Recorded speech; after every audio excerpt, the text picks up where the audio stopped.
Hello and welcome to the eighth week of Statistical Mechanics NPTEL tutorial. My name is Parashar and I am a PhD student at IISc in physics. Yeah, so today, let's continue with uh, our problems on statistical mechanics. This week, uh, you would have seen the derivation of the van der Waals equation of state in the lectures from statistical mechanics point of view.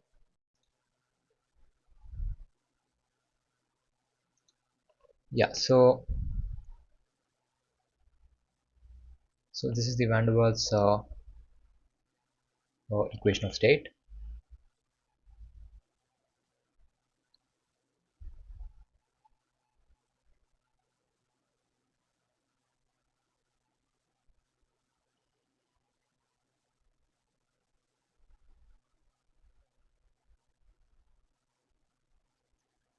So A and B here are parameters of the van der Waals gas.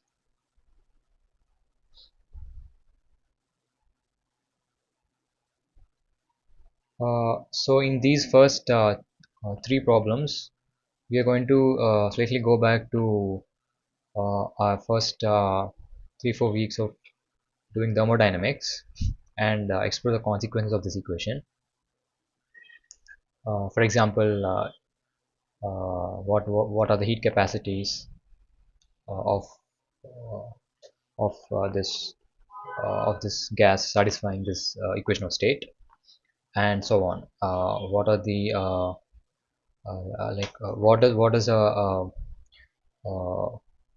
what is a process with in which the gas does a free expansion look like, what happens to the change in temperature and so on. Yeah, so um, all right, so in this first question, we have to calculate the difference between the heat capacities Cp and Cv. So we want the difference between Cp and Cv, and we know that for an ideal gas, so this thing is equal to nkb for an ideal gas. This follows from the equation of state for an ideal gas.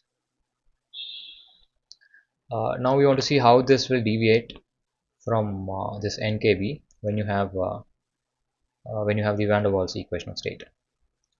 Okay, yeah. So we are going to use some of the formulae that we had learned in the first 3-4 weeks, perhaps, namely the Maxwell's relations and their applications. So let me just write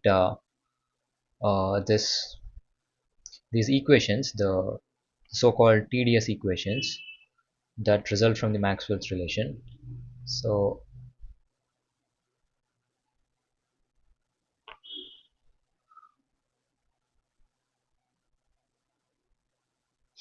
and similarly the second TDS equation, which says that this is also equal to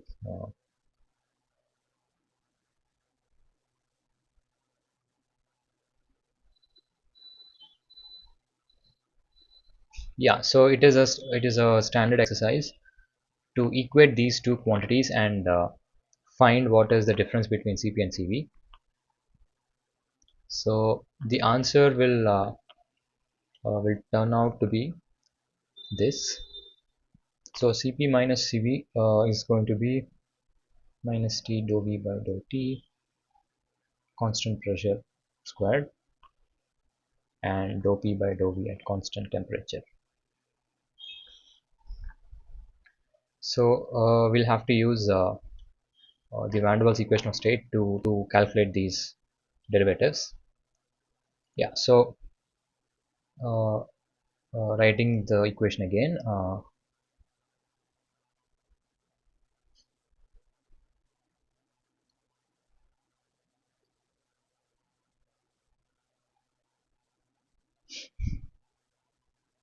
Yeah, so we need dou v by dou t at constant pressure. Yeah, so we can just take a derivative of this equation with respect to time, keeping uh, with respect to temperature, keeping pressure constant. So that would be since p is constant. Uh,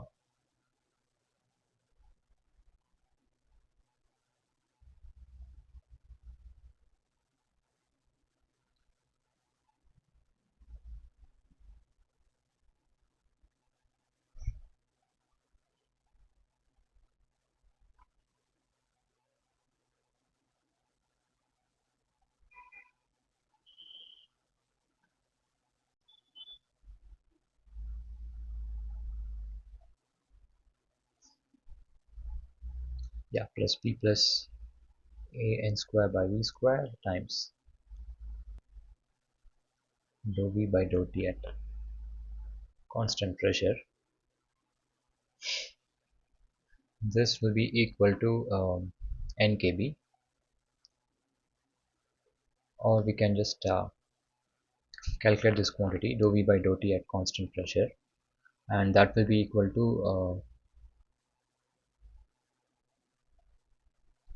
n kb divided by p plus a n square by v square minus 2a n square by v cube times v minus nb. So that is going to be equal to yeah, so this is equal to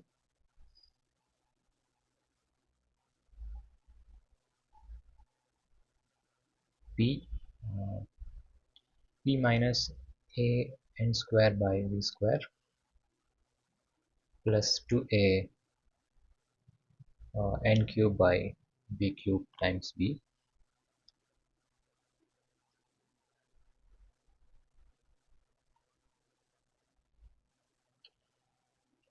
Yeah, so this is the derivative we want, but uh, we want to express everything in terms of the specific volume and temperature. So we want, yeah, it would be better to get rid of yeah, right. So so instead of just uh, uh, keeping the p here, let's just just write everything in terms of v and like, temperature. So we know p plus a n square by v square, this quantity is nkb by nkbt by v minus nb.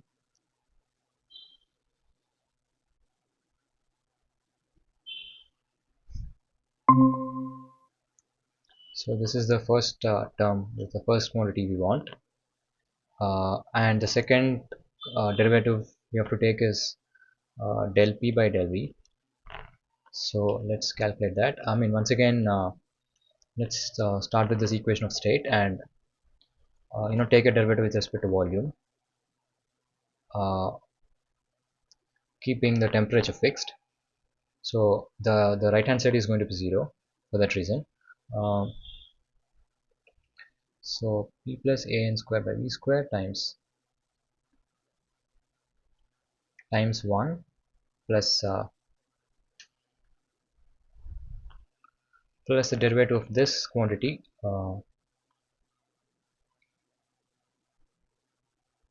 with respect to volume has to be taken. So that will be dou p by dou v at constant temperature um, minus 2a n square by v cube, and this is equal to 0 because we are taking this derivative at constant temperature. So the RHS, which only depends on temperature, will give 0 if you take derivative keeping t constant.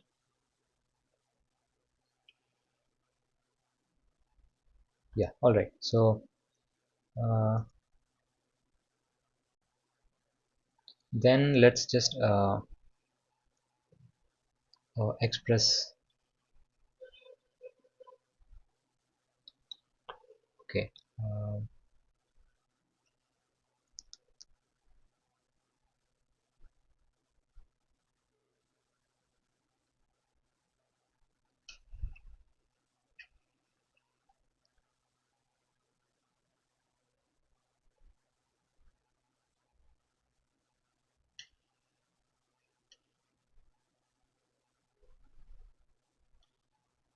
yeah, of course, yeah, there is sorry, there is v minus nb here, yeah, otherwise yeah, it doesn't even make sense dimensionally. So we have this v minus nb here, and this will be 0. So dou p by dou v at constant temperature minus 2a n squared by v cube will be minus of p plus a n squared by v square divided by v minus nb.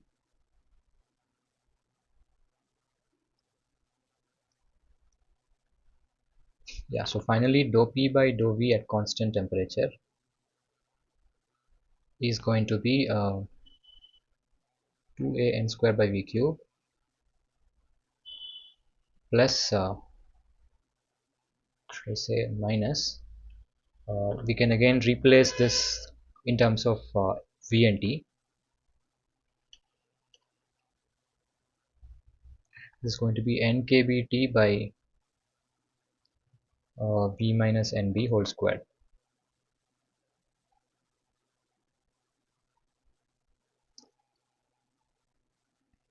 Yeah, so we have both the quantities that we want.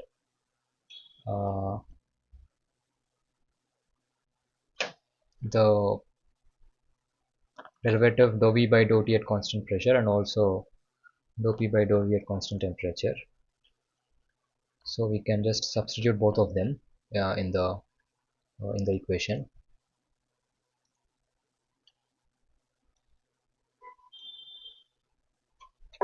So finally Cp minus Cv is going to be minus T, this first quantity squared,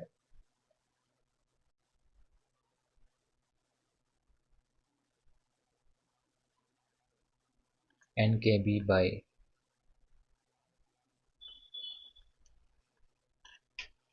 uh, nkbt by v minus nb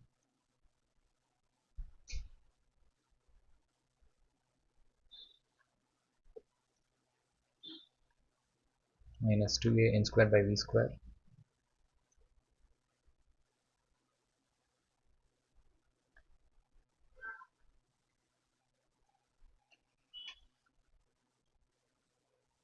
plus 2a plus 2ab times,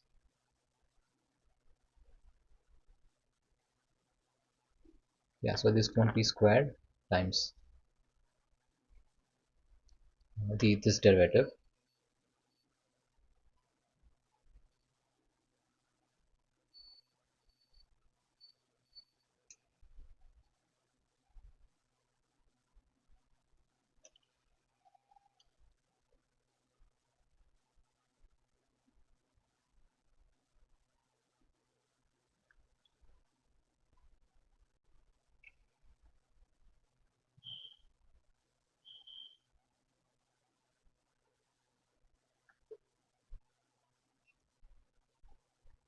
Yeah, so we have now expressed this in terms of T, V, and N.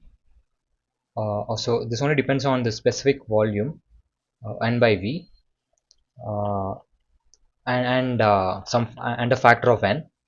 So we can simplify this further to express this in terms of the specific volume V by N.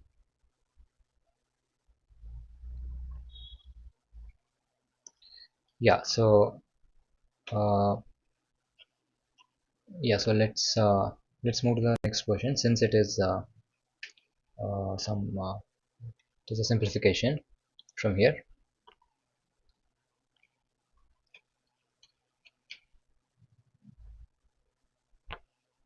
Yeah, so for the next question, uh, we have to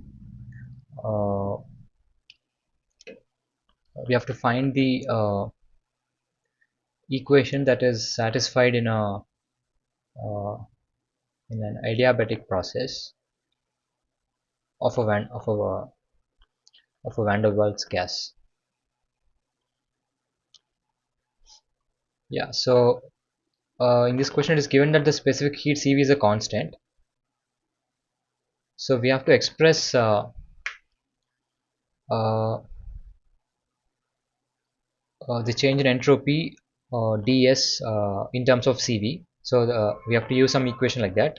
I mean, we have already written one such equation before, the TDS equation. So we can make use of the fact that ds equal to 0 in a reversible process that is adiabatic. So we can get an equation that involves Cv as well.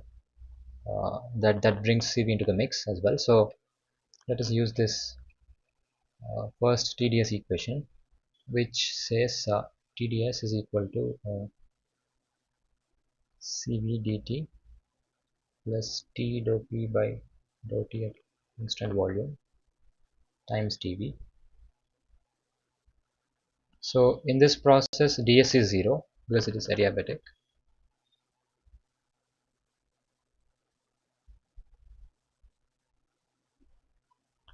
So then we can say that 0 is equal to Cv dt plus,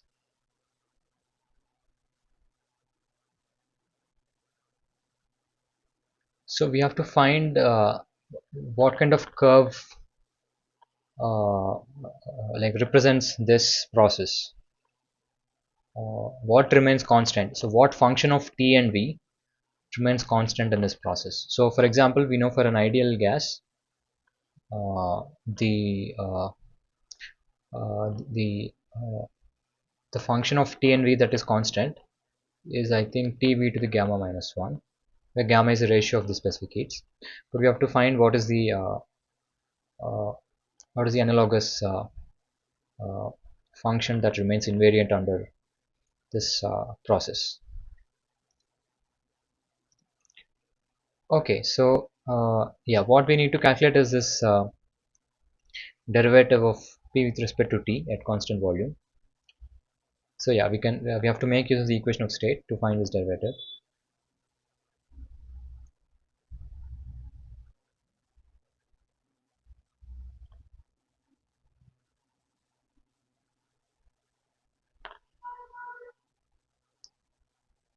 So if we take a derivative with respect to time, temperature,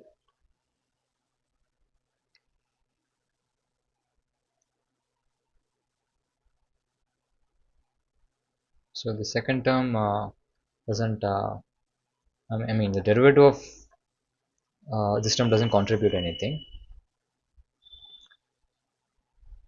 because volume is constant in this uh, while taking this derivative, volume is constant, and here we have dou P by dou T, and again volume is constant, so this doesn't contribute, times V minus NB is NKB. So dou P by dou T at constant volume is going to be NKB divided by V minus NB. And finally, we can plug this in here. So that means Cv dt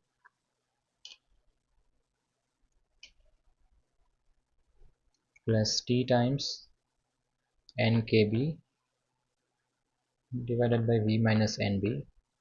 dV is yeah, dV is 0.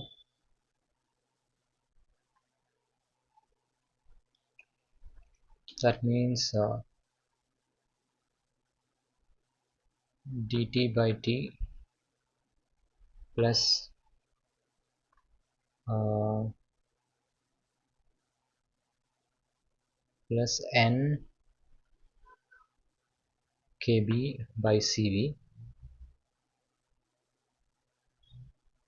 dV by V minus NB is equal to 0. So we can integrate this equation. That gives us log T plus NKB by CV. Log V minus NB is a constant, or log of T times V minus NB raised to the power of NKB by CV is constant, or that just means that T1, or yeah, this quantity is constant. T V minus NB raised to the power NKB by CV is constant.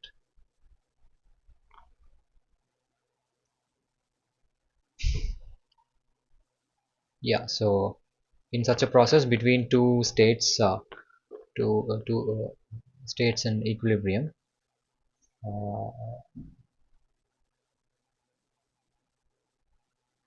this relation will be satisfied for Van der Waals gas.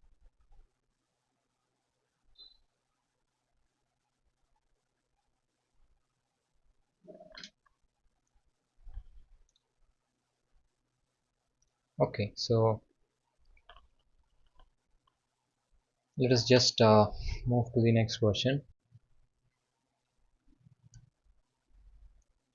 Yeah, so here we have free expansion of this Van der Waals gas. So there is a gas in some, there is this uh, Van der Waals gas in some container, some box, and this piston is uh, so it was, so let's say this piston was rigid initially, and now it is set free. Now it can expand into the vacuum. So here this vacuum, uh, and the gas can expand, or let's say there is like some, yeah, so let's say there is a partition, uh,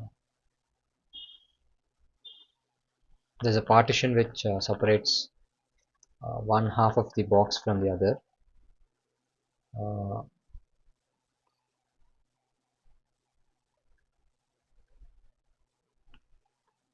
so in the first first half of the box, I mean in the left half of the box, there is this van der Waals gas. In the second, in the right half there's vacuum, and then this thing is removed.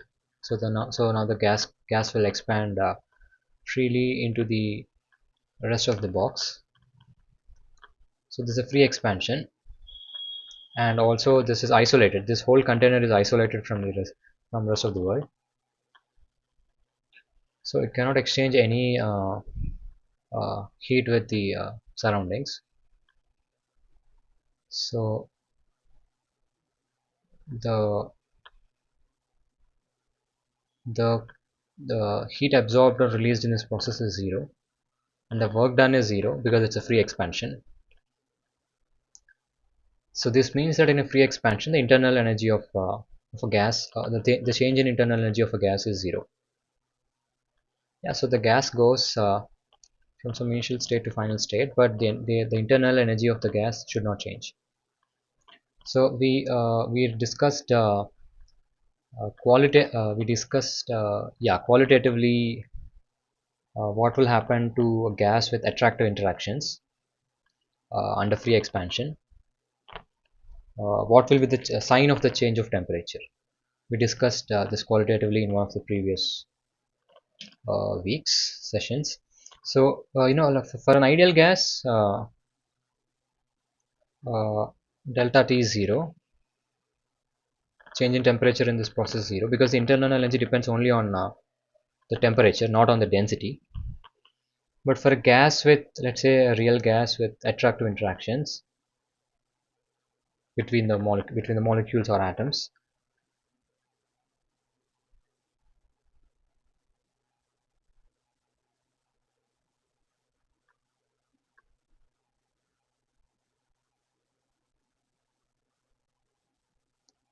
For such a gas, the change in temperature has to be negative.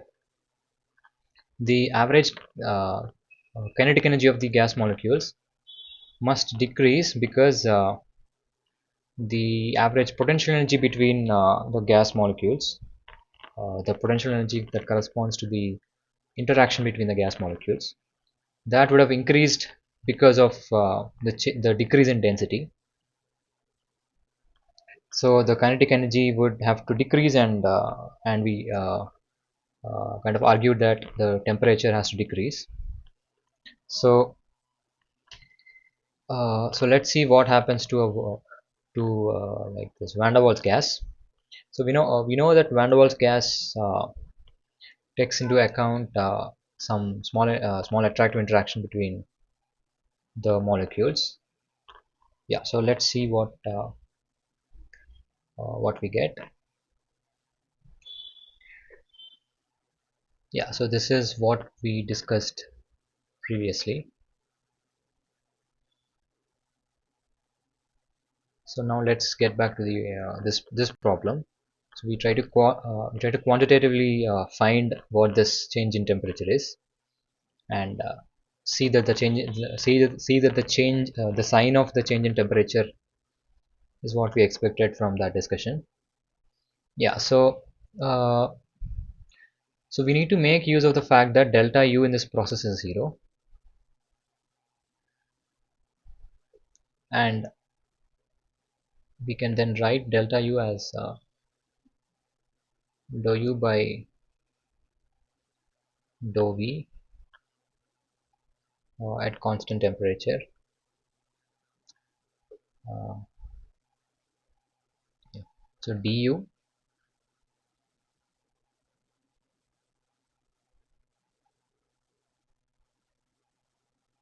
plus dou U by dou T at constant volume times dt. Yeah, so this is the change in internal energy, and this has to be 0. Yeah, so this quantity we can recognize as the specific heat capacity at oh sorry, it's just heat capacity at constant volume. This is Cv. This is extensive heat capacity because we're just taking the derivative of internal energy with respect to temperature. So this is the heat capacity at constant volume, which is also one of the quantities given in the question. I mean, we can express the answer, the final answer, in terms of Cv, the specific heat capacity. Yeah, so we can keep it as is, and this first quantity dou u by del v at constant temperature, this we have to find for this van der Waals gas. Yeah, again let's go back. I mean, we'll have to use this Maxwell's relation uh, uh, identities, like some of the equations that were derived making use of the Maxwell's relations. Yeah, so there the relevant formula here is this. It's called the internal energy equation, I think, uh, because it involves internal energy.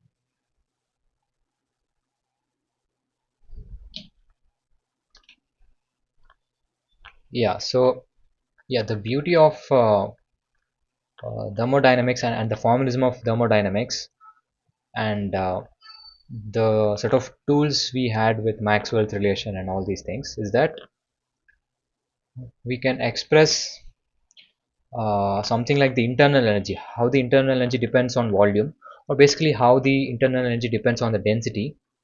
So this, note that this quantity here has information about how the density of molecules, or the average intermolecular separation, affects the internal energy.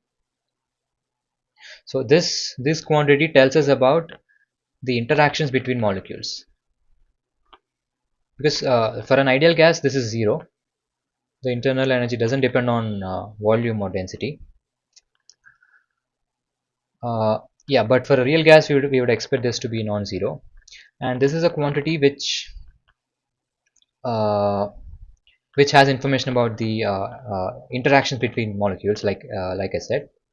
And thermodynamics formalism and all that we did, that did gave us an expression for this, uh, purely in terms of an equation of state. So if you know the equation of state, we can actually find some information about the interactions between molecules. So yeah, that is so this relation, so is that's why it's very useful. So by of course all the information about the interactions will be going into the equation of state. But yeah, so this thermodynamics formalism that we learned, that will let us calculate these quantities in a very in a very uh,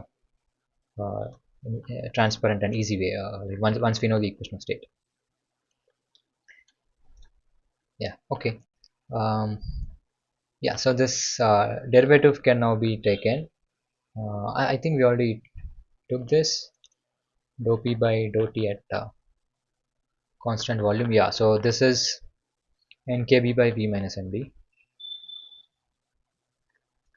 So this quantity that we calculated in the previous question is nkb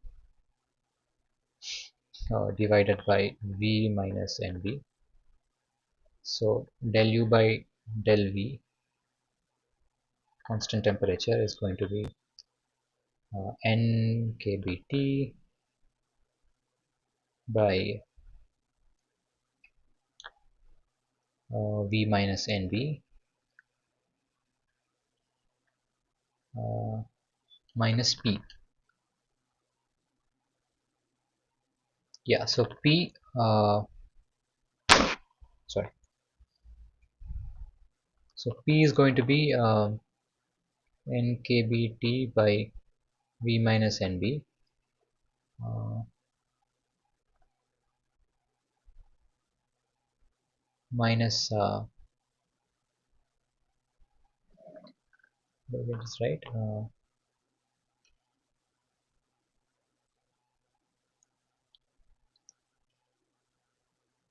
Minus a n square by v square.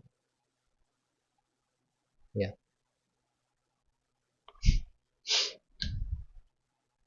so that is going to be, yeah, a n square by v square finally.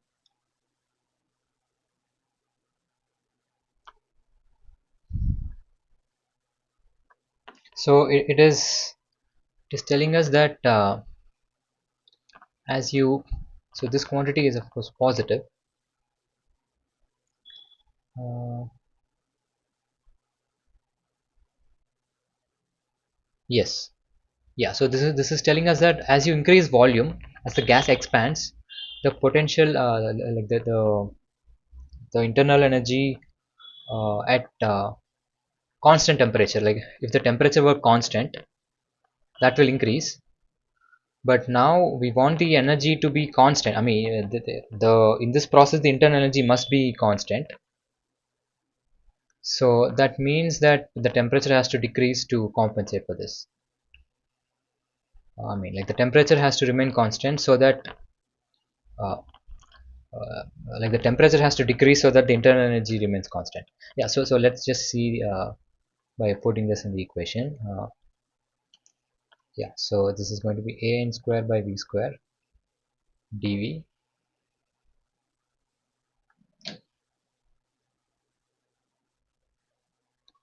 uh, plus cv dt is 0. So that means cv dt is minus a n square by v square dv. So to find what the final temperature is, we have to integrate this from the initial to the final,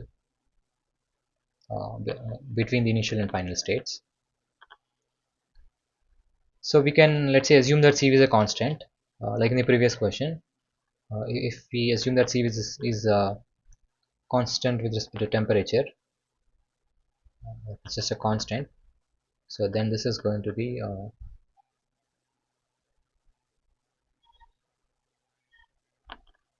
so this is going to be 1 by V between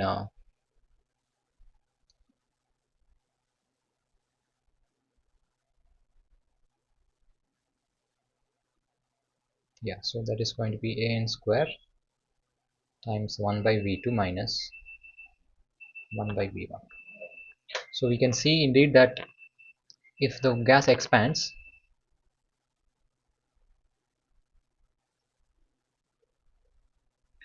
so if V2 is greater than V1, which means the gas expands,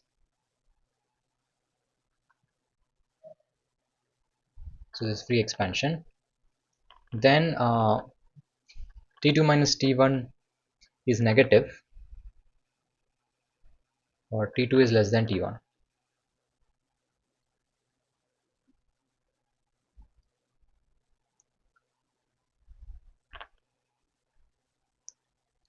So finally, if you want to write the uh,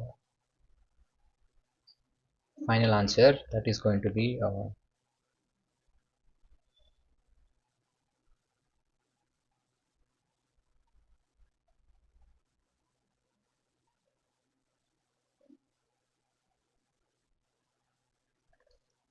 yeah, this is change in temperature, and we saw that this is going to be negative if the gas expands.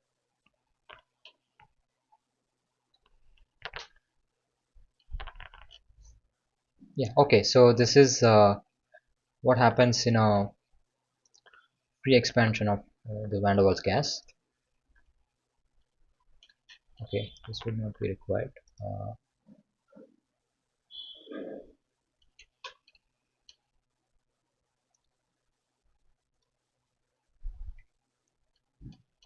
Yeah, okay, so now for the uh, next set of problems, we are going to look at some examples uh, in quantum statistical mechanics, the density matrix and all these things. Uh, so in this question, it's about calculating the density of states. So we have some excitations or some particles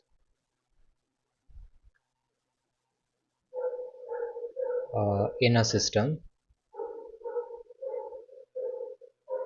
So these excitations of particles carry some momentum k, uh, and there are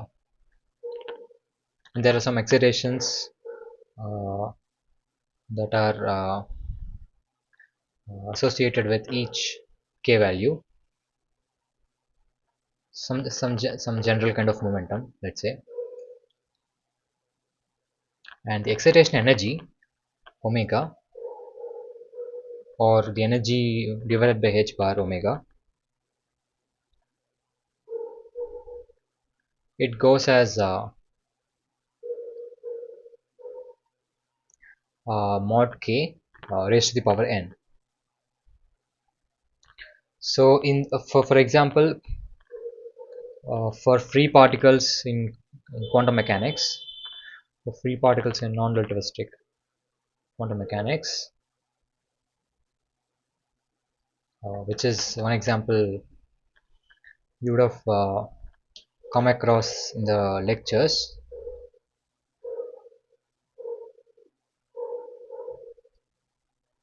There, the excitation energy goes as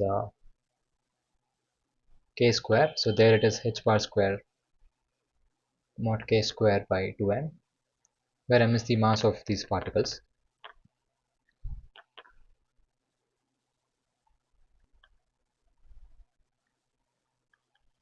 But let us assume that uh, there are in some system there are some excitations which disperse according to this dispersion relation. So their excitation energy depends on the momentum like this. Yeah. So yeah, probably you will be seeing these kind of systems in the coming weeks. So yeah, so let's just try to think of the density of states for this system. So we are also in d dimensions. So d spatial dimensions. Yeah, this also we can keep general. Uh, and this will turn out to be useful. I mean, in the coming weeks, hopefully. So now the question is, what is the density of states as a function of omega?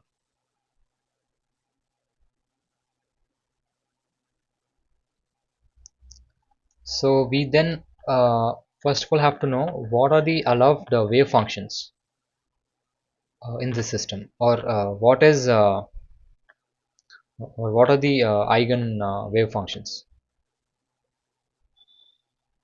Okay, so when we say that there are these excitations with this dispersion relation, there are wave functions whose energy depends on uh,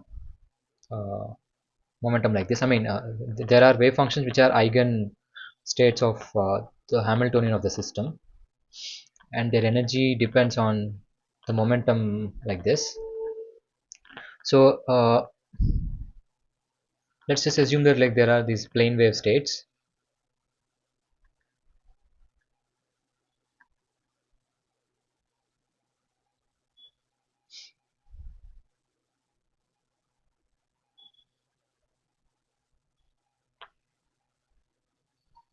So V is the volume of the system. This is the wave function of a plane wave. Uh, so let's say the system has dimensions L in each direction.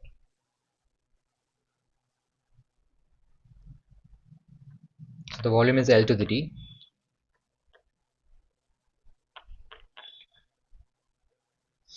So then the allowed wave functions, or the allowed momenta k bar, they have to satisfy this condition, or rather the wave function that is associated with k bar, psi k bar, should satisfy this periodic condition. So we yeah, let me also mention that. So we are in a periodic box.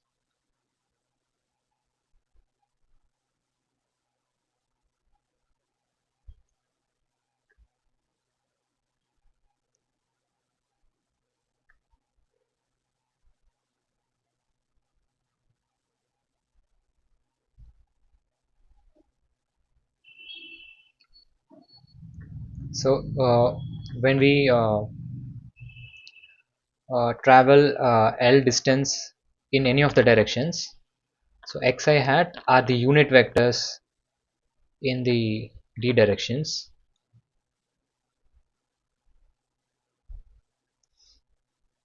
So uh, so once we let's say start at x equal to 0, x1 equal to 0, and we traverse L distance along the one direction, then we should basically come back to the same point, because this is a periodic box. So the wave function there should be the same. This is the condition, and that will restrict the values of k allowed, right? So that means that e to the I k bar dot xi hat is 1 for all I, or let's say for I equal to 1, 2, and d so on. That means a to the I ki times L should be 1. So ki is the ith component of the momentum vector k bar. So let me clarify this. So k bar is k1 comma k2 comma kd, and this condition will restrict the momentum components to take this form. So they have to be some integer multiple times 2 pi by L. So mi is an integer.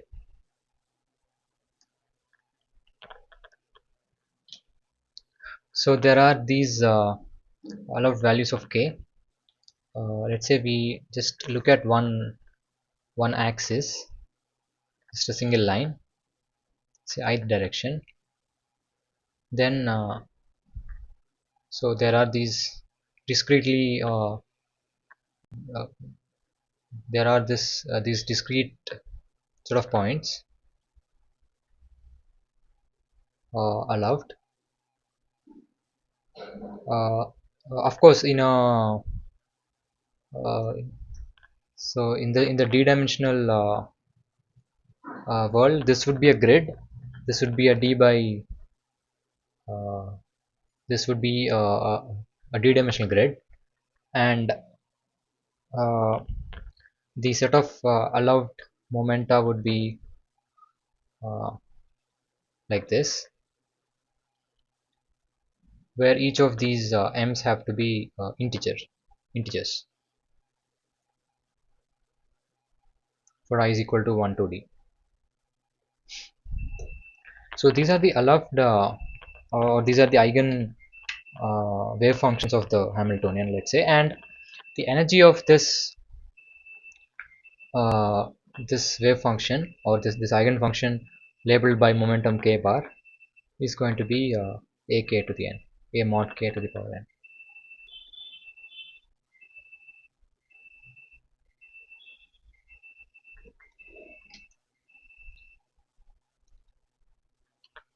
Okay, now let us let's get to the discussion of density of states.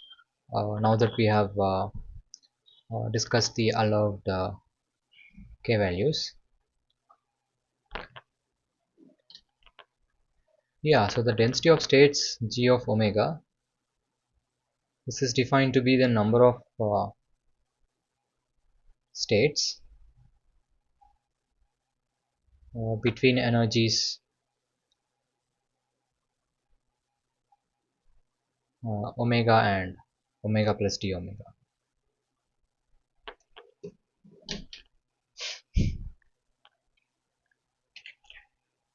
right? So if we try to capture this region in the k space, so let us say we so this could be two-dimensional, three-dimensional, or one-dimensional, or yeah, any d-dimensional picture.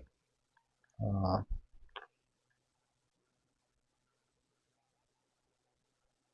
so there are these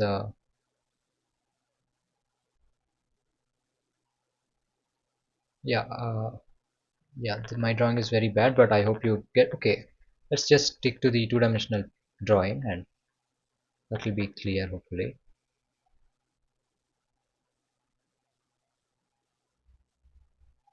So this is the grid I was talking about. So these are the allowed values of k, and what we have to find is uh, the number of states between two given values of energy. So that is a circle, even though it doesn't look like one, and we will try to draw another circle. Yeah, now this one looks perfectly like a circle, and let's say this energy, this is omega plus d omega. So the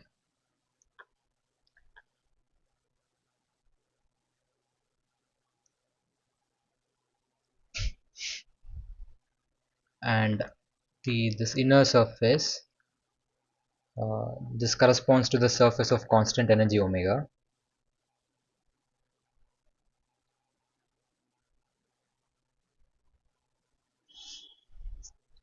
and this is, since this is a circle or sphere in general, it has a radius k, and this surface is described by this equation: omega is a times k to the n, and the second surface is described by omega plus d omega is uh, a times k plus dk whole to the n. Yeah, okay, let's say delta omega, and let's not make so much abuse of notation.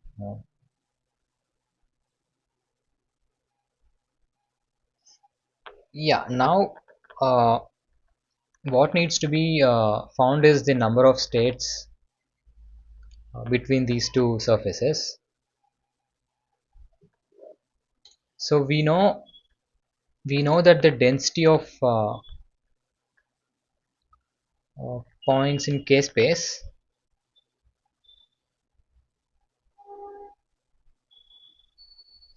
is this is L by 2 pi whole to the d, because for every 2 pi by L distance in k space, we have a point in each direction. I mean, so the grid is built such that in each direction, in each one of the d directions, there is an allowed state, uh, or there's a point on the grid uh, for every 2 pi by L distance. So, naturally, the density would be L by 2 pi whole to the d. Yeah, so this is nothing but V by 2 pi whole to the d. So this is the density of the points, the k points in the k space. What we want is the number of states in this shaded region, and that would be this density times the volume. So density multiplied by the volume gives us the uh, amount or the number, right? So this will be the volume of the shaded region.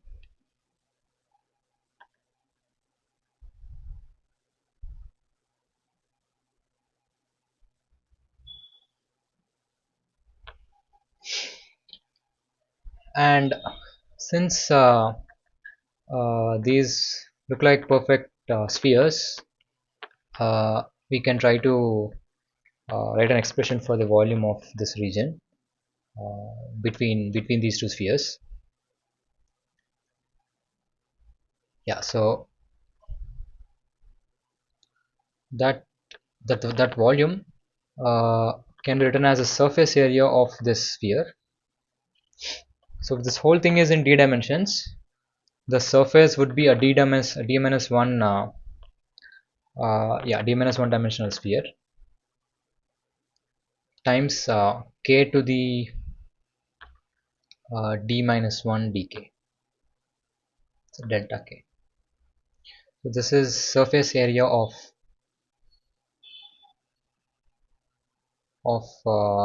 d minus 1 dimensional unit sphere.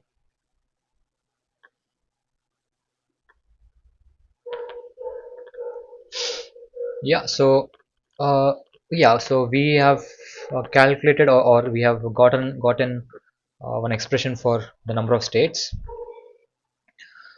uh, in this region. So all that remains to be done is to actually express this in terms of energy, because yeah, we want the density of states as a function of the energy,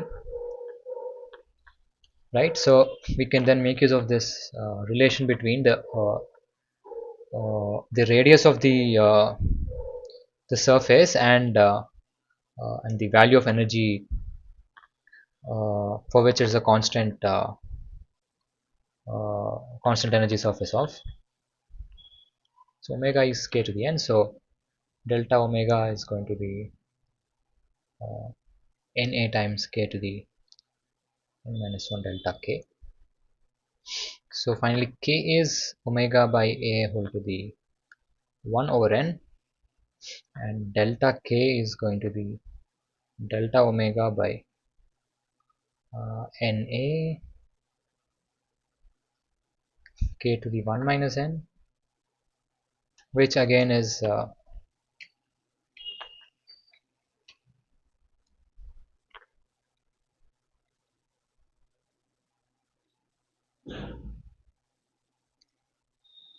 omega by a raised to the power 1 minus n divided by n.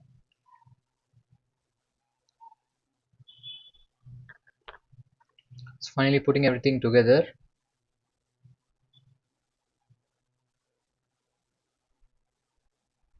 yeah, oh yeah, yes, yeah. So now the number of states in that interval omega and omega plus delta omega is going to be uh,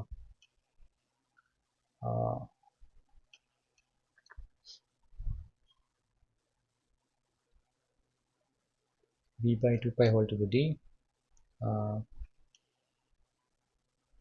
sd minus 1 times,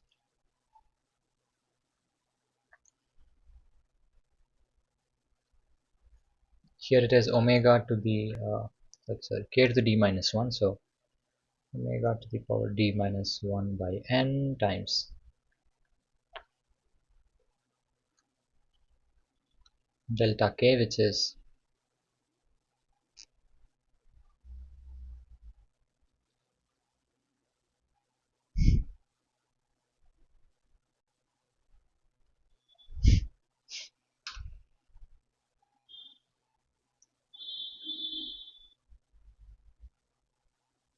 yeah. Now so putting everything together, that is going to be sd minus 1 by 2 pi whole to the d volume times volume, so omega to the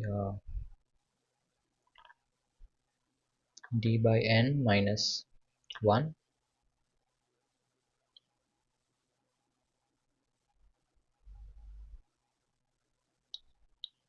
divided by, yeah, some constant. Okay, let's just well, yeah, that also is going to be, of course, uh,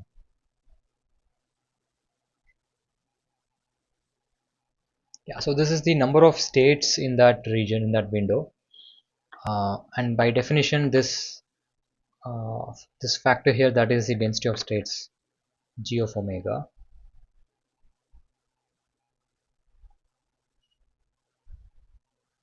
Yeah, so for general dispersion in some d dimensions, this is how the density of states looks like.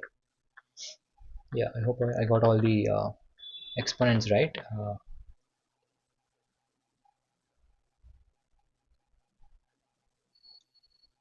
Okay, all right. So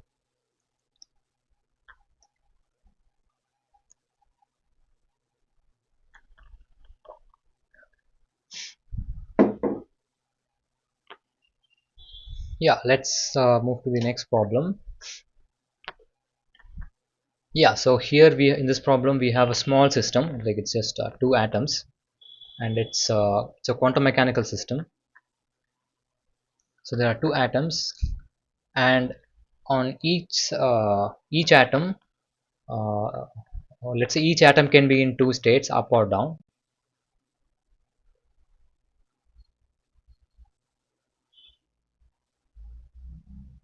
So on each atom we have what we can call a two-dimensional Hilbert space, uh,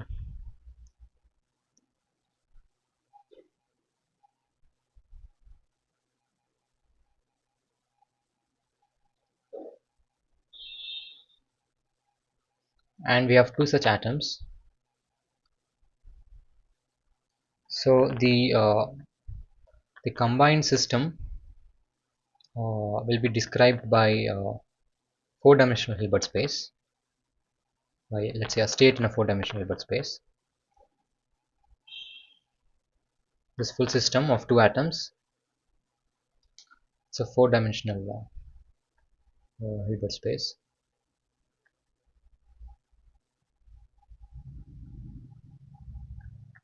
So the Hamiltonian for this system of two atoms is given. So the first term that comes with J, that is like an interaction between these two atoms, and the second term is like our old magnetic field in let's say the z direction. Okay, so these sigmas are the Pauli operators, yeah, which I'm sure you would have encountered in your QM courses. So these are sigma x, sigma z. These are the Pauli operators on each atom, and the Hamiltonian for the combined system is given. And like I said, this is an interaction term between the two atoms, or between the spins on the two atoms, and this is due to this external magnetic field.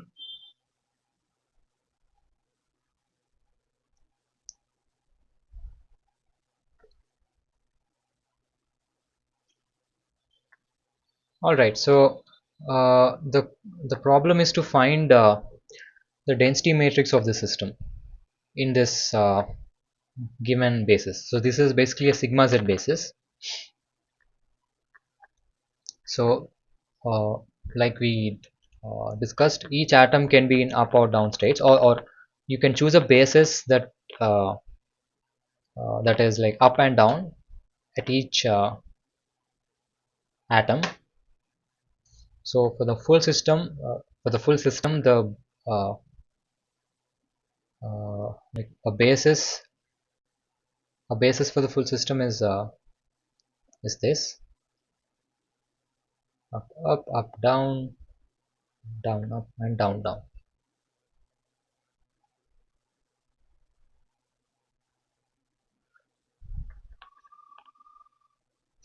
Or you can say the full system can be in four linearly independent states, kets, and this is an orthogonal basis.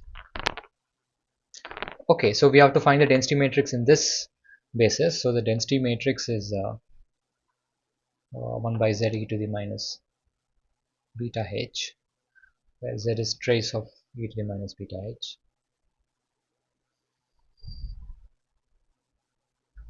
Right, so we basically have to calculate the elements of this matrix. So yeah, h hat is a matrix, and exponential of, so this e to the minus beta h is the exponential of this matrix, and finally we will get a matrix. So we have to find the elements of this matrix in this basis. That is what needs to be done.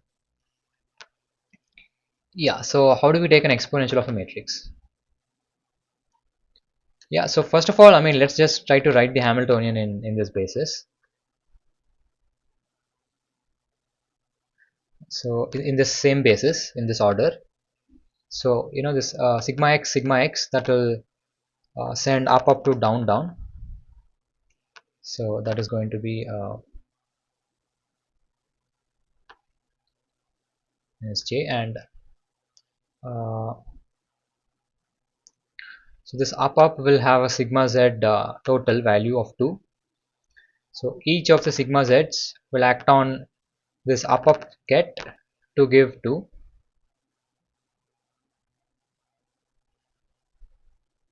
So it's going to be minus 2h. Yeah, and similarly up down will go to down up. So that is,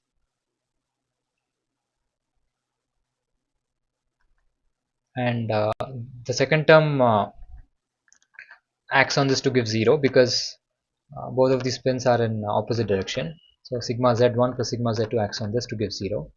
And similarly, the third one, the third basis state, down up, will go to up down. and finally down down we go to up up under the action of sigma xx, uh, and this has a sigma z total value of -2, so this will be 2h. Yeah, so this is the matrix in this basis, matrix H, the Hamiltonian in this basis. We want the exponential of this actually. Yeah, so how do we find the exponential of a matrix? So one way is just to like diagonalize this matrix H using some unitary transformation, and then uh, exponentiating a unitary matrix is very easy, that is trivial, and then we can do back the unitary to get the exponential of matrix in the original basis. So the problem then boils down to finding the eigenvalues, or eigenvalues and eigenvectors of the Hamiltonian. So we have a 4 by 4 Hamiltonian for which we want to find the eigenvalues and eigenvectors. Yeah, so let's try to do this. So H can be is given to be minus j sigma x1 sigma x2 minus h times sigma z1 plus sigma z2.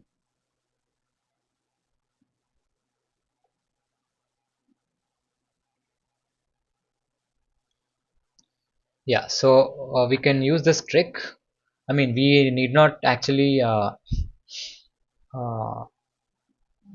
like diagonalize this using the characteristic equation method.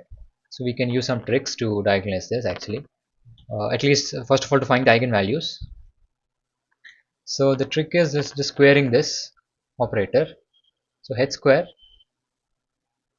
will be j square plus h square times sigma z1 plus sigma z2 whole square uh, plus jh times sigma x1 sigma x2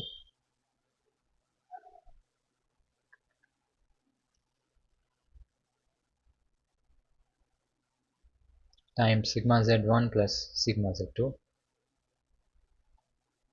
plus sigma z1 plus sigma z2 times sigma x2. So we have just taken square of this operator, and we have used the fact that sigma x squares to 1, and we are going to use another nice property of these Pauli matrices, which is to say that sigma x plus sigma z plus sigma z plus sigma z sigma x is 0. So these matrices satisfy this property. They so it is said that they anti-commute, or this can also be written as sigma x sigma z is minus of sigma z sigma x.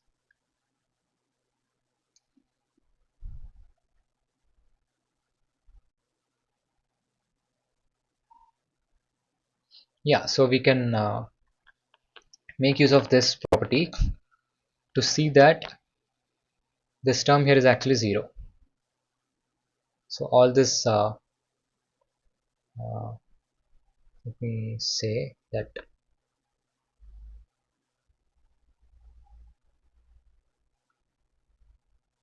yeah, so all this term in the blue is 0.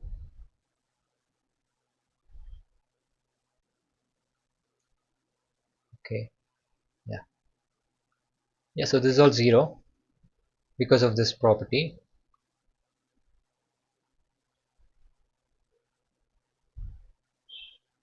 So then h square is simply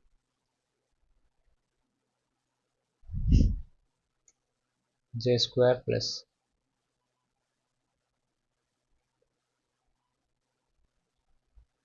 x square times.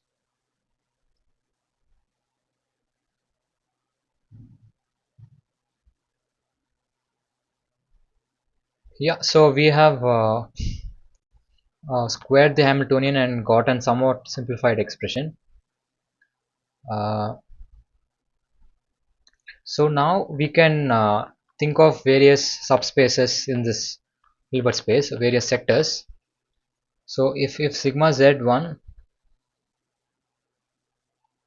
plus sigma z2, this is equal to 0. So this will be satisfied by any linear combination of these states, up down and down up. In this sector, h square is j square, and now let's say sigma z1 plus sigma z2 is equal to 2. If both are up, then h square is going to be j square plus 4h square.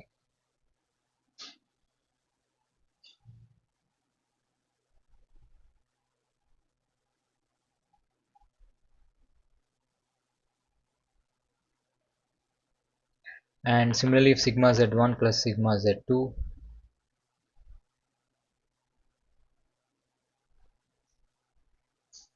is minus 2,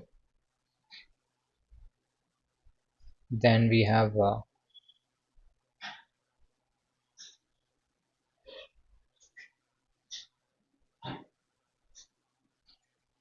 h square is j square plus 4h square.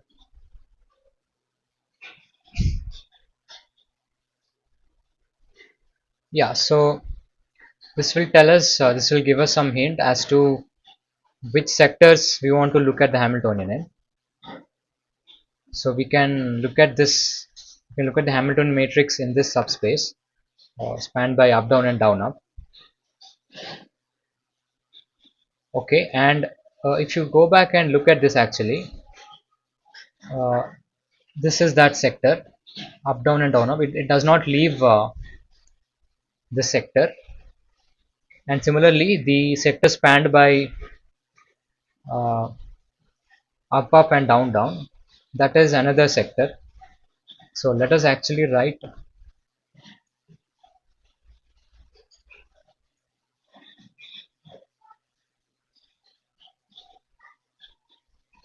the Hamiltonian in this sector. Yeah, so this is going to be 0 minus j and minus j 0. So we know the eigenvalues of this matrix.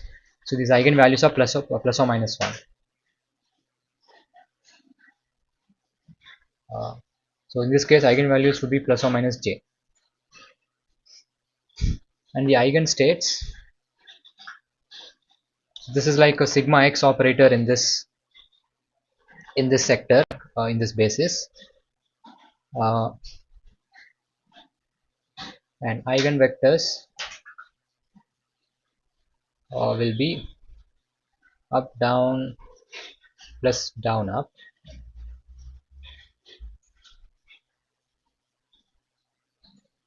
by square root 2. This this with an eigenvalue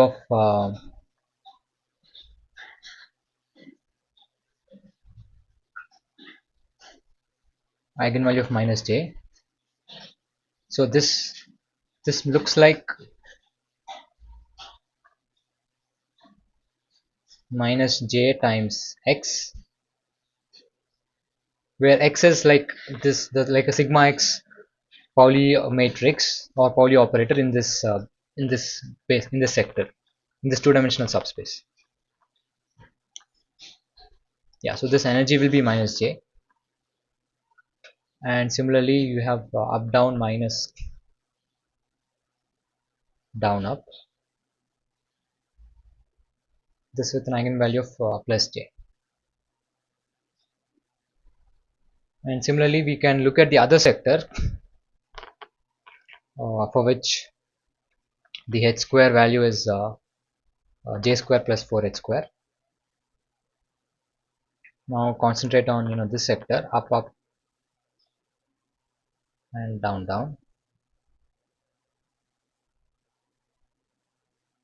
uh, the Hamiltonian in this subspace is going to be, yeah, we have written this already, so minus 2h minus j and minus j 2h. Yeah, and this looks like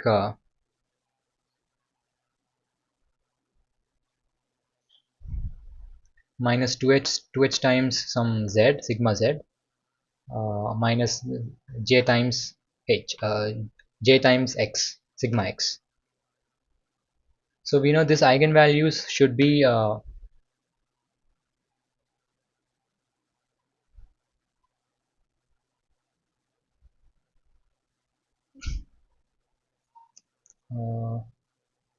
plus or minus square root 4h square plus j square. So of course that's why, I mean, this is consistent with what we found here, that the Hamiltonian must square to j square plus 4h square in this basis. So both the eigenvalues must square to j square plus 4h square, and this is what we find. And now yeah, coming to the eigenvectors.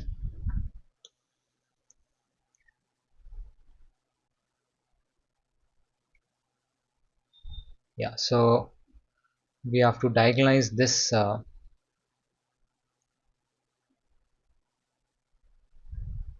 matrix. So for a 2 by 2 matrix like this, yeah, so the eigenvectors would be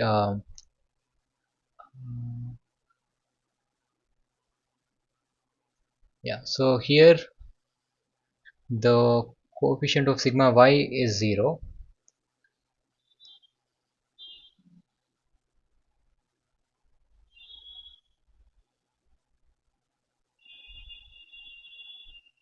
Yeah, so that so the eigenvectors I think look like something like this. So if you call this as, if you define cos theta to be, okay, let's just try to draw this.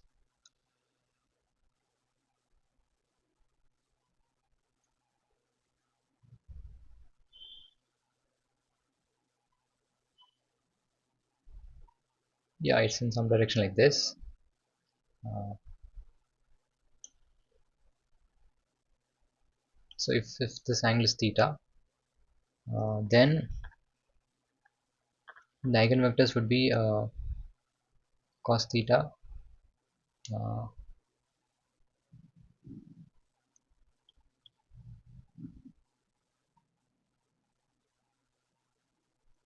yeah, yeah, cos theta by 2 and sin theta by 2.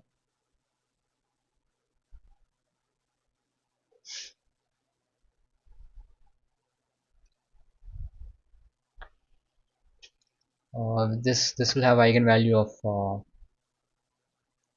plus sorry, minus square root 4h square plus j square. Or let me write in terms of this basis, let me just write this. So cos theta by 2 up up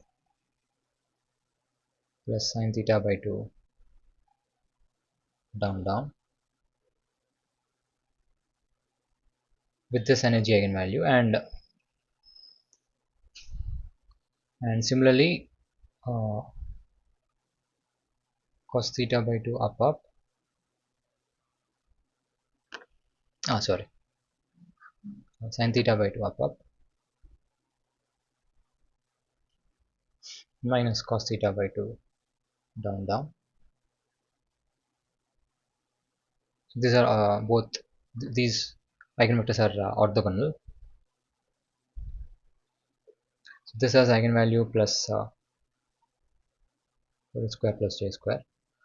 Yeah, so cos theta and sin theta are these. So cos theta will be 2h by,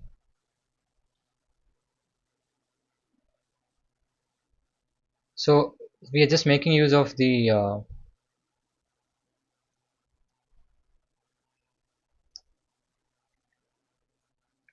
eigenvectors of a general 2 by 2 Hermitian matrix.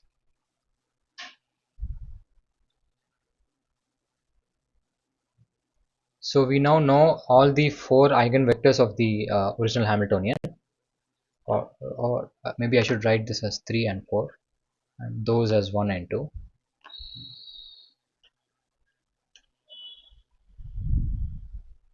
So this is eigenvector 1 and 2 and this is 3 and 4. So we know all the eigenvectors and all the eigenvalues. Uh, so then we can uh, like making use of these eigenvectors, we can form a unitary to diagonalize the Hamiltonian, right? So we can like there's a unitary u which will transform this Hamiltonian to okay, what are these values? Minus j plus j minus square root 4h square plus j square and plus square root 4h square plus j square.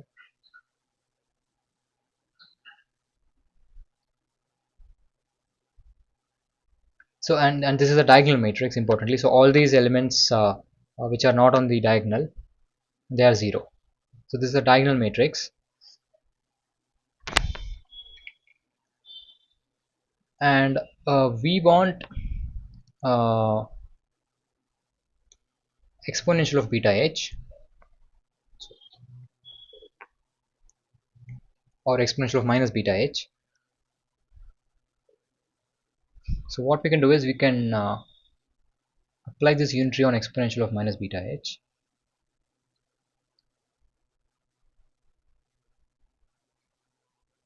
So okay, let's just give some names. So let us call this h dh diagonal.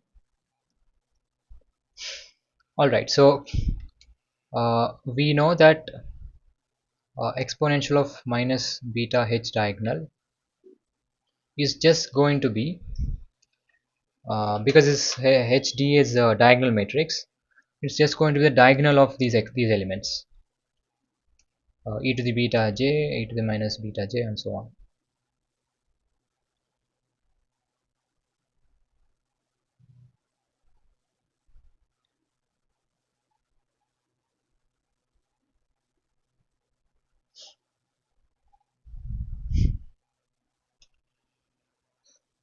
Yeah, so we can make use of this uh,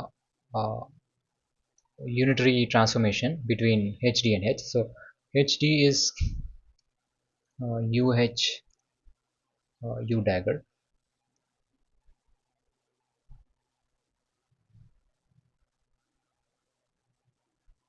and exponential of minus beta h will then be exponential of minus beta u dagger.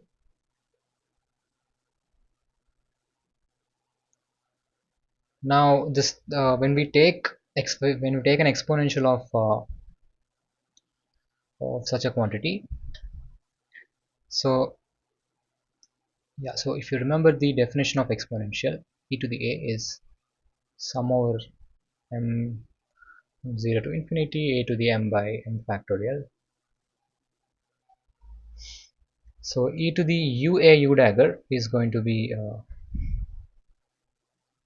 sum m from 0 to infinity u dagger all to the m by m factorial. So if you inspect one of these terms, u dagger whole square, let's say, so u is a unitary, so this thing is going to be 1 and you're going to get ua square u dagger. So the upshot is that exponential of u dagger is going to be simply u exponentially a u dagger. So this is what we'll be using here. Yeah, so that means that this is u exponential of minus beta h u dagger. So what we want is e to the minus beta h. So finally e to the minus beta h is u dagger e to the minus beta h diagonal times u.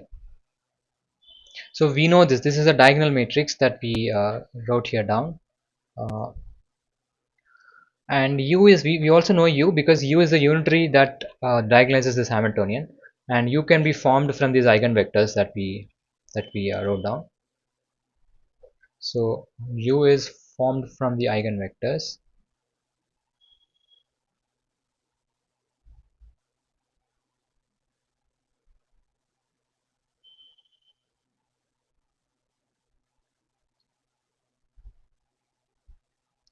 eigenvectors of h, which we know.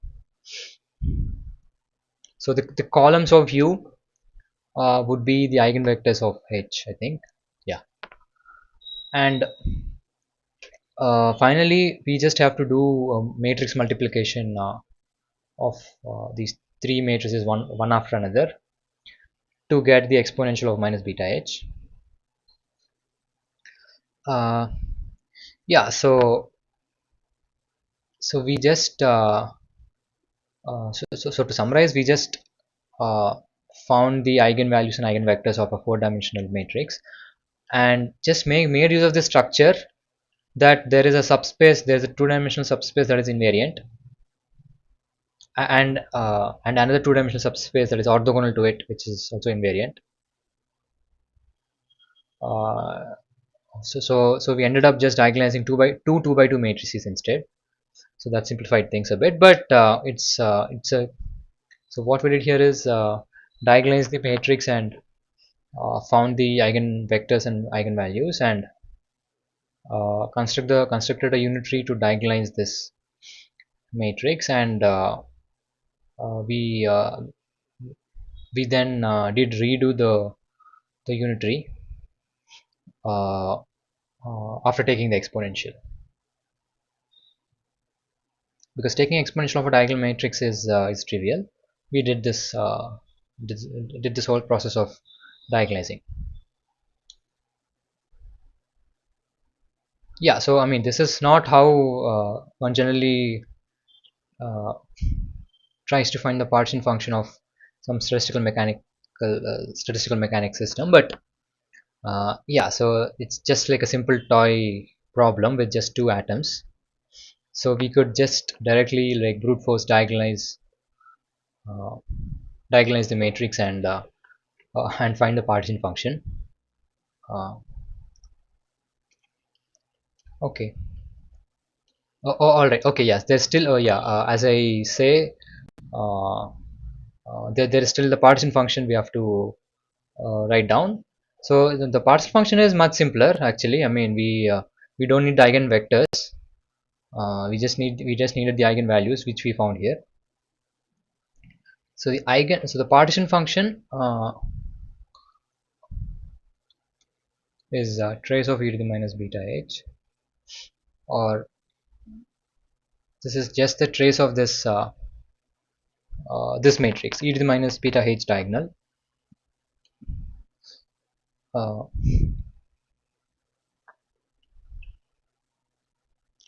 so unitary transformations do not change trace of a matrix. Uh, so yeah, so this is going to be e to the beta j plus e to the minus beta j.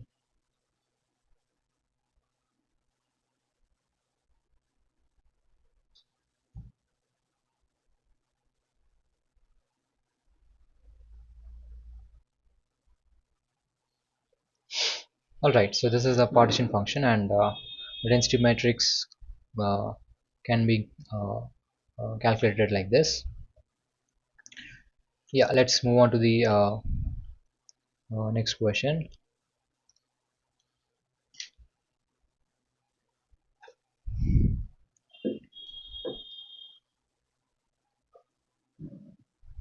Yeah, so this is about uh, so the main idea uh, behind this question is to introduce this inequality.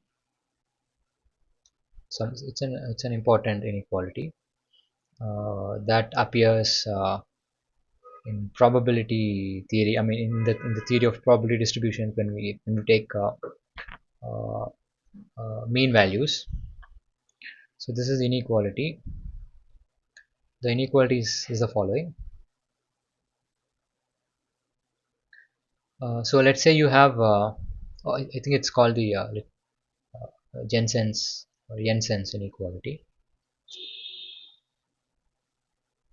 This is the operator, like the Hilbert space version of this.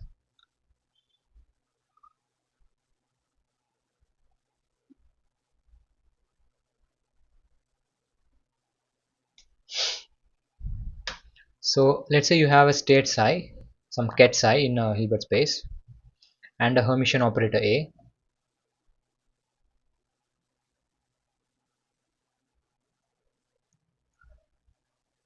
Then the claim is that if f is a convex function,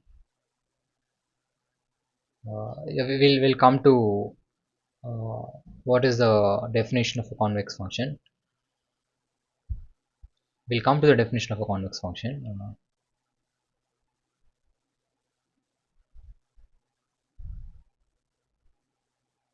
Then uh, f of expectation value of a is less than or equal to expectation value of f of a. Okay, yeah. Let me be. Yeah. So there is this state psi, and what I'm talking about is the expectation value of uh, this operator in this state.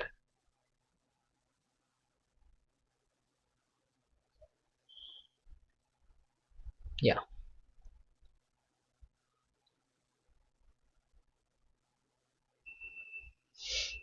So this is the inequality or the idea behind this question. So first, let's understand this Jensen's inequality and try to prove it for this operator a hat, this Hermitian operator a hat, and then we'll come to the question and see how we can apply this. So what is a convex function? So a convex function is something which looks like this. So if you have this is a function of single variable, the second derivative is always positive. Or another way of defining this function is that that the secant between any two points always lies above the curve.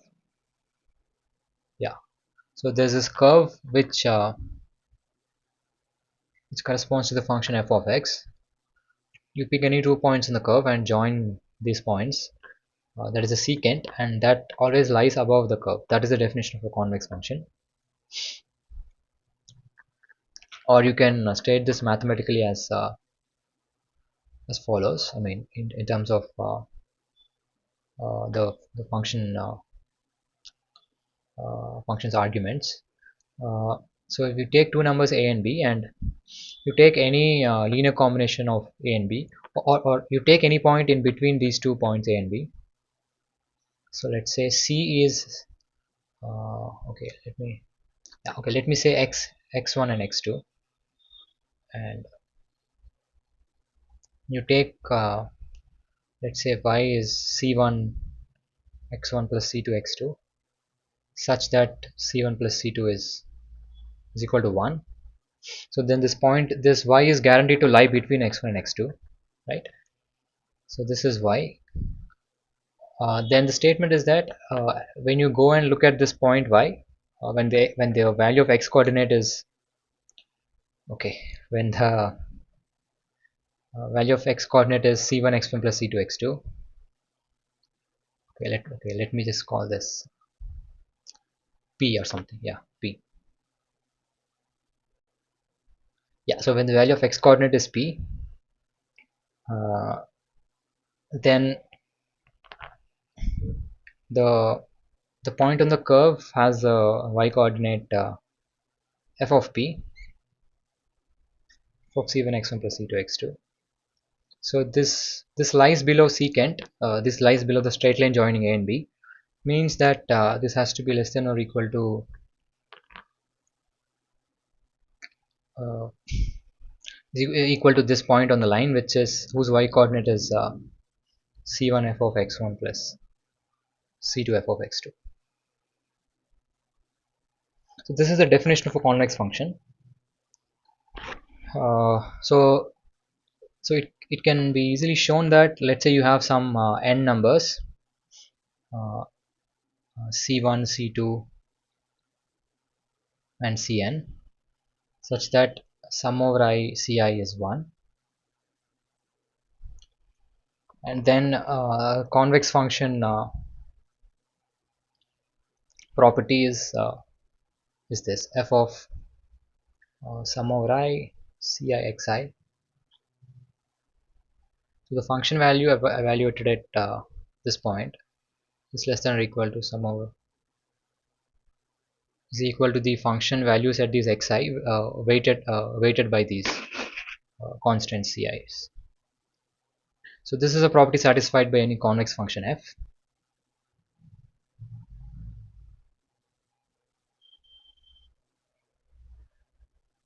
So okay, why do we need this? I mean, why is this important for us? So let us now try to prove this inequality here. So A is a Hermitian operator. So there is an orthogonal basis that will diagonalize this for us. So A hat is going to be sum over I ci uh, ket I bra I, where ci's are the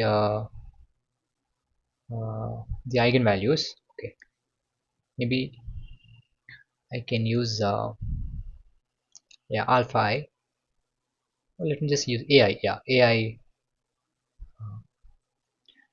bra I ket I. So uh,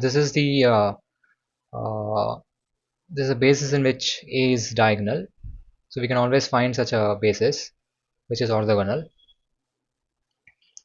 So now let's look at these quantities. Uh, uh, okay, yeah. So first of all, it helps to expand this some given. So this is some given state. It can be any state in the Hilbert space. It helps to expand this in terms of this in this basis. So this psi is a linear superposition of these base states with these coefficients. And now once we try to calculate this quantity expectation value of, yeah, sorry, so it all let us also just write one more thing, which is uh, uh, which is easy to see because a is diagonal in this basis. So exponential of a uh, can be just obtained by taking the exponentials of all the diagonal elements. So e to the a will also be diagonal in this basis. Yeah, so with that now done. So let's look at this quantity psi a psi. Yeah, so this thing is going to be sum over uh, I j k c I star a I c k bra I and uh, j j and k. Yeah, okay, so this is going to be sum over I mod ci square ci mod ci square ai.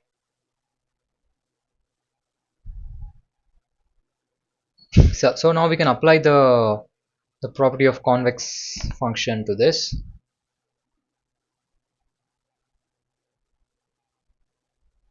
So now, oh yeah, so now the important thing is uh, yeah, the f we choose has to be convex. So f of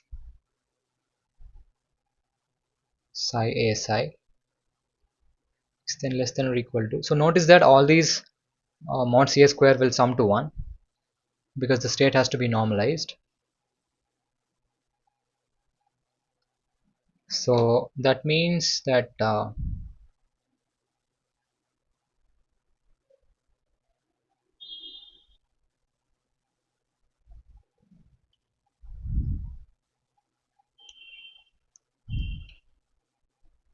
yeah, okay.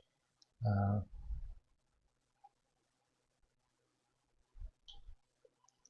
yeah, this could be any convex function, not necessarily exponential. So f of a hat is f of sum over I f of ai ket I bra I.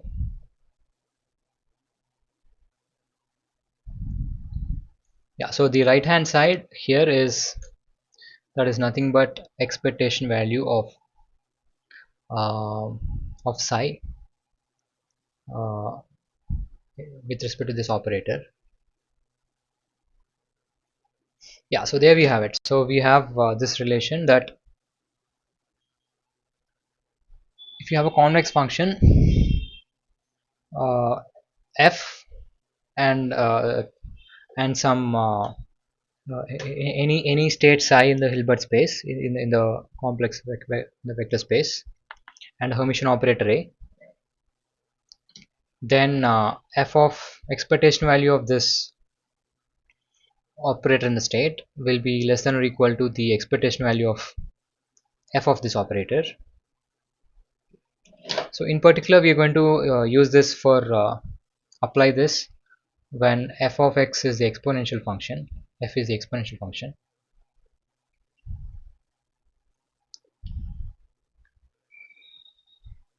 So exponential function is clearly a convex function, so it's going to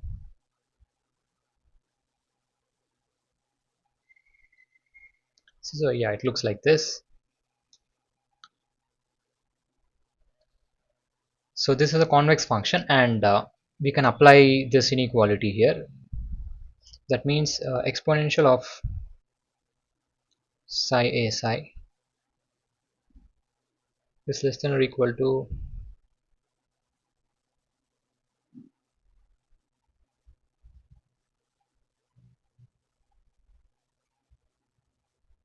psi exponential of a hat psi for any state psi, for any given state psi. Yeah, so the only thing is psi has to be normalizable, or it is yeah, okay, yeah, so it's true for any state psi. And uh, now let's look at the question. So we know the partition function involves this quantity. So the partition function at temperature T or at inverse temperature beta is going to be trace of e to the minus beta h. So phi, this get phi n that is given in the question, that is some arbitrary orthonormal basis. It's an arbitrary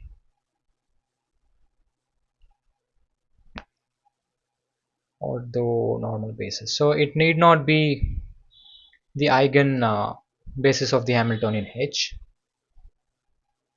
This is some arbitrary orthonormal basis.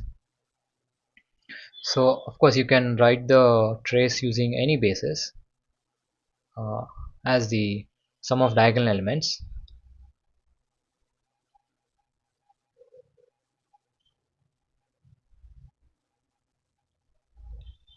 right? Yeah, so okay, this is phi n, bra phi n and get phi n, and now we can employ this inequality.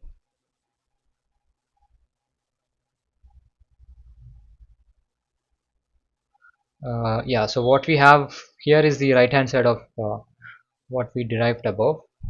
So with a hat being equal to minus beta h, we can apply this, we can use this. This thing should be greater than or equal to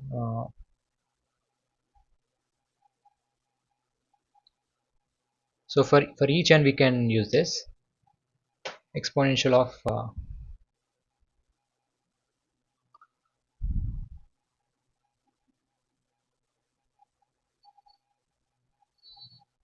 yeah, minus beta phi n h hat phi n.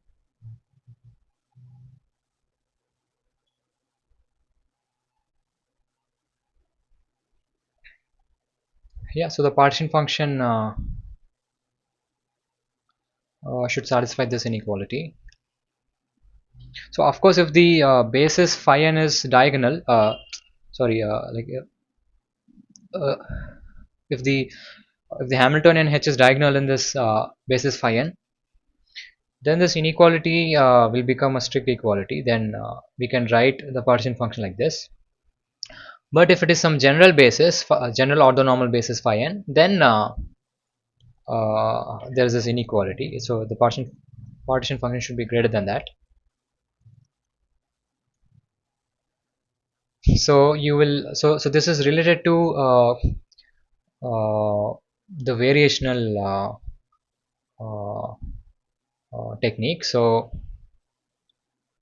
yeah, probably you will be seeing some of these techniques or in this course or probably in some other course where we'll make a trial we'll take a trial sort of wave functions and